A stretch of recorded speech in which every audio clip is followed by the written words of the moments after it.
কালী কালী মহাকালী কালীকে পাপহারিণী ধর্মাত্ম মোক্ষত দেবী নারায়ণী নমস্তুতে।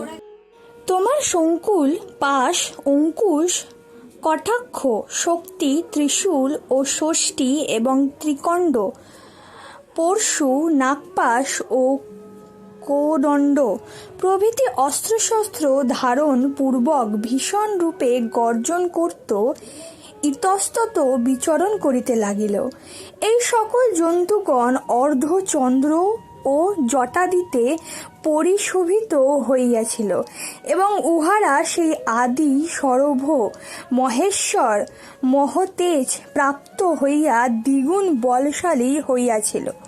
কেহ বা ভূতনাথের ন্যায় অর্ধ নারীশ্বর হইয়াছিল, কেহ বা পরম রমণীয় চারু কলেবর ধারণ পূর্বক এই সকল রমণী সহযোগে বলবীর্য বিশিষ্ট অস্ত্রধারী বহুতর বীর পুরুষ উৎপন্ন করিয়াছিল। এই সকল কামচারী গণ স্বেচ্ছাসুখে আকাশমণ্ডলে বিচরণ করিত। ইহারা কেহ বা নীলম্পল সদৃশ্য অতিশহ মনোহর দৃশ্য, কেহ বা শ্বেতবর্ণ, কেহ বা পীত, কেহ ধৃত এবং কেহ কেহ বা অর্ধপীত ও অর্ধরক্ত এবং কেহ বা সম্পূর্ণ জলদ সদৃশ্য কৃষ্ণবর্ণ। এই সকল নানা রাগ রঞ্জিত গণেরা সম্পূর্ণ হইয়া সেই সংগ্রাম মহোৎসবের উৎসাহ বর্ধনাথে কেহ শঙ্খ, কেহ মৃদঙ্গ, কেহ পটহ, কেহ তুড়ি ও ভেরি, কেহ ঘণ্টা, কেহ বংশী ও কেহ কেহ বা পঞ্চতন্তী সপ্ত স্বরা ও বীণাদি লইয়া অতিশহ কোলাহল ও নৃত্য সহকারে রণবাদ্য করিতে লাগিল। হে ঋষিগণ, এই সময় প্রণতনাথ তাহাদিকে নিরীক্ষণ করিয়া প্রহষ্টান্তকরণ এবং গভীর স্বরে কহিলেন, হে ভূতগণ, তোমরা কুর্মতি ও দুরন্ত বরাহগণের সহিত কুটযুদ্ধ করত, তাহাদিগে বিনাশ করো। অন্তর্গণের প্রভুর অভিলাষ পূর্ণ করিবার মানসে বরাহগণের সহিত ঘোরতর যুদ্ধ আরম্ভ করিল। এই সময় জগৎ সমস্ত একা হইয়াছিল, সুতরাং সেই কামরূপী যথেজা বিহারী সরভ ও বরাহগণ অন্তরিক্ষ হইতে ঘোরতর যুদ্ধ আরম্ভ করিল।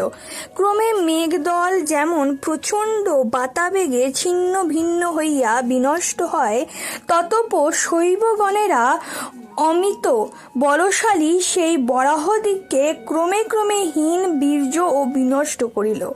আদি বরাহ নারায়ণ তখন আত্মীয়গণকে রণশাহী হইতে দেখিয়া ক্রোধ কম্পিত কলবরে ভীষণতর গর্জন করত ইতস্ত তব লোকন করিতে লাগিলেন। এই কালে অখিল পতি জনার্দন তাহাদিগে নানান প্রকার প্রবোধ বাক্য সান্ত্বনা করিয়া গূঢ় বৃত্তান্ত সকল তাহার গোচর করেন।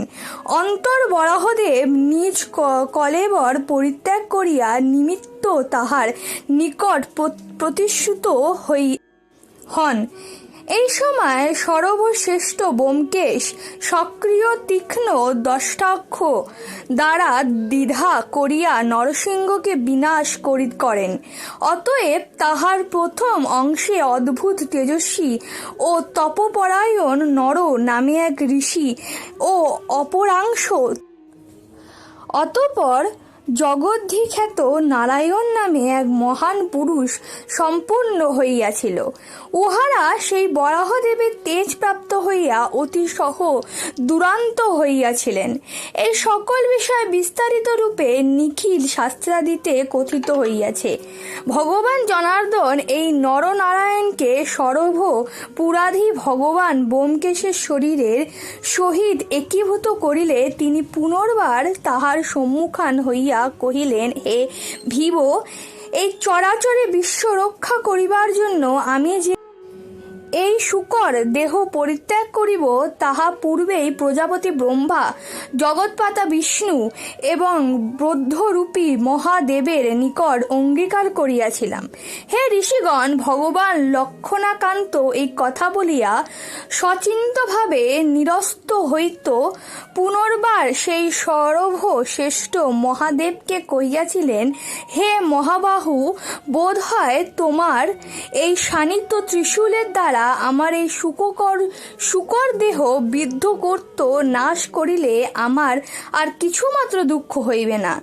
আমি দেবগণের উপকার্থে এবং জগতের হিতের নিমিত্তে আত্মনাশ করিতেছি।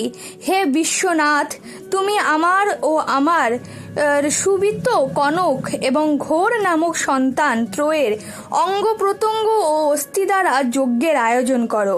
এই যজ্ঞানুষ্ঠান করিলে তাহা হইতে অন্য দেবতা, পরমহংস ও যোগীন্দ্র প্রভৃতি ভূতগণ উৎপন্ন হইবে। যেহেতু যজ্ঞ হইতে সমস্ত উৎপন্ন হইয়া থাকে, আর আমার হইতে এই যজ্ঞের উৎপত্তি ও যজ্ঞ হইতে আর সমস্ত উৎপন্ন হয়, সেই জন্য আমি সর্বঘটে বিদ্যমান আছি বলিয়া প্রতিপন্ন ও সংসারে সকলেই বিষ্ণুময় বলিয়া উক্ত হইবে। অনন্ত মার্কেন্ডেয় কহিলেন, হে